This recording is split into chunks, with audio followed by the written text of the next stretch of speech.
Hey everybody, this is Blue, and I want to talk about more house rules that we need to develop as GMs, DMs, for our gaming groups. House rules need to be established and followed because if we do not follow them, our fellow players are going to lose respect for you, and they're going to destroy your game because they don't know, well, is this rule going to be followed today or is it going to be followed tomorrow? No. There needs to be some consistency in our house rules. And so, how we handle the PCs is very important. I mean, this is out of game mechanics that we need to establish. And if you are running a game that PCs can die at, because there are some out there that it's almost a miracle that a PC dies because there's so many safeguards and so many people don't want to hurt other people's feelings. Not me. No, I want the PCs to be challenged, and sometimes that means that you have to run the risk of a PC dying. And so then you run into the ultimate question. Do you bring PCs back to life? And yes, you can. You don't have to. You can do the hardline stance of, when the PC's dead, it's dead. Just give me the piece of paper, I'll rip it up, throw it away, done. Draw up a new character. Or you can be really, really weak, in my opinion, and go, yes, Bilbo can be brought back to life again. And, and people are just running a tally. Bilbo has died 20 times on this adventure. Yay! Just kind of like how many times Krillin got his butt kicked on Dragon Ball Z. Okay? Or Yamcha. Yeah.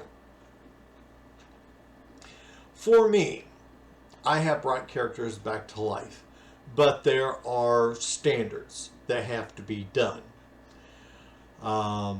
First off,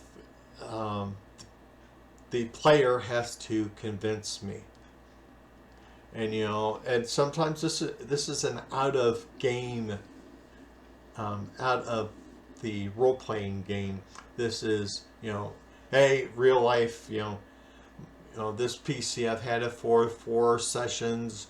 It's done really good, and I need it to do this, this, and this. And if that they gave a good reason, okay, cool. Because sometimes the player doesn't like the way the PC is going. Sometimes players will intentionally kill the PC. And so, yeah, you got to find this out.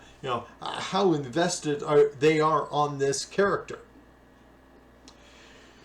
The next part is you got, as a game master, I set a number value. Basically, I give them a D10, not a D10, my D100, and I make them roll.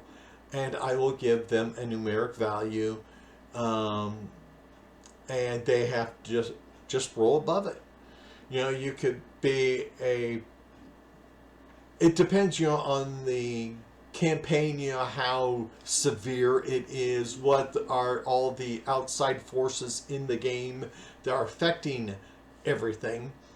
So you might hand him the D100 and he said, okay, roll above a 10. You fumble, he stays dead. Okay? Or there could be other gods involved, very powerful deities and such. And so you might have to go roll above a 40 and he can come back to life. Okay? And then there comes the cost. I don't believe in bringing a PC back to life without there being some type of price. Now, this could be a curse. Something small, maybe, depending on the situation, put like a curse, a debt onto them. because you can literally put into the game, that this particular deity saw that this PC was valiant or had a purpose, and thus this deity has resurrected Bilbo, and now Bilbo owes this deity a favor.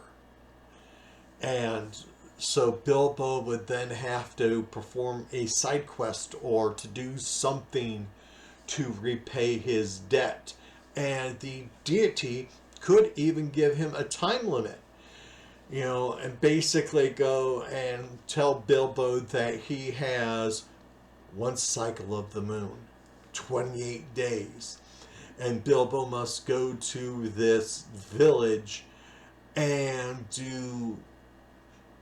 maybe he has to go to a church, a temple, and do an offering. And if he does that, he's good. But if he fails, then all of a sudden, the deity goes, and all of a sudden, Bilbo is dead again.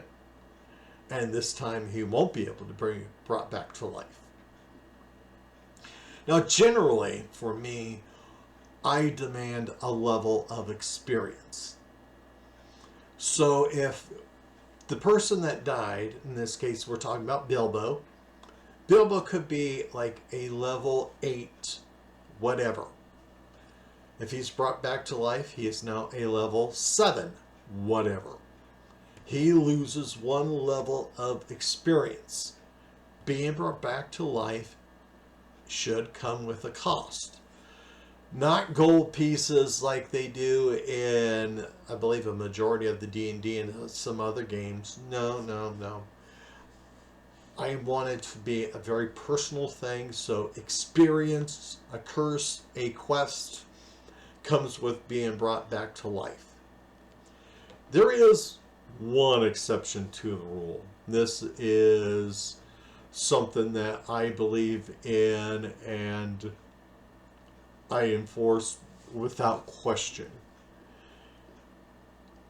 All PCs can be brought back to life under the circumstances that I've explained, unless they died on their first adventure. If they died on their first, before they completed their first adventure, they are a failure in my eyes. What do they have to give up? Nothing. And so they can't be brought back to life. So if your level 1 paladin on his first adventure got an arrow in the head and died, he's staying dead. Okay? You have to have established yourself with some value to be brought back to life. And if a PC can't get past level 1, get past their first adventure, let them die. So that is something that, you could think about. You as a GM must establish your own house rules. So you can be very lenient or you can be strict as heck. It's your choice. It's your call. There is no wrong answer here because these are your house rules. All you have to do is enforce them. So please leave your comments down below, and everybody take care. Be at peace.